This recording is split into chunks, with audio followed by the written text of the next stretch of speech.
In the cold and sterile confines of the hospital, a young man named Mark lay confined to his bed, battling a serious and mysterious illness. He had no family to visit him, but his insurance covered the hospital bills, granting him the best medical care possible.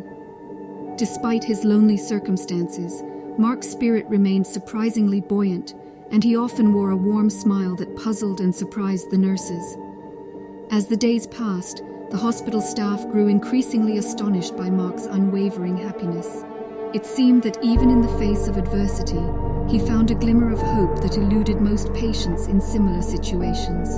The nurses found themselves drawn to his radiant positivity, and he became a beacon of light in their otherwise challenging and emotionally draining environment. But there was one person who seemed deeply affected by Mark's happiness, Dr. Matthews, the head physician overseeing Mark's case.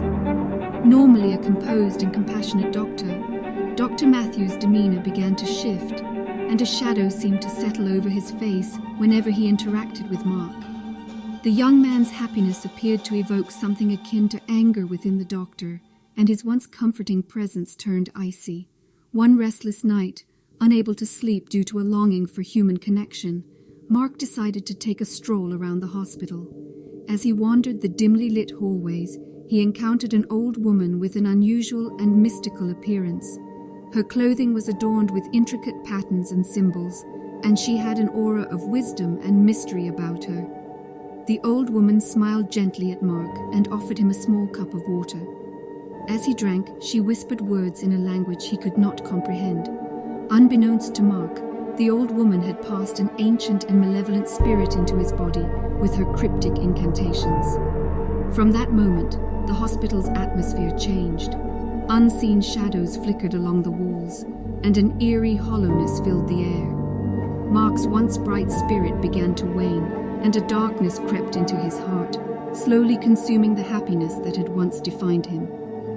The nurses sensed the shift in Mark's demeanor, but they were powerless to comprehend the sinister forces at play. They watched in helpless sorrow as their once joyous patient grew withdrawn and despondent. Meanwhile, Dr. Matthews' strange anger towards Mark intensified, and he started avoiding the young man altogether. Deep within himself, the doctor sensed that something was terribly wrong, but he could not fathom the malevolent entity that now resided within Mark. As the days turned into weeks, Mark's health declined rapidly. The nurses tried their best to lift his spirits, but the malevolent spirit clung to him, sapping his strength and joy.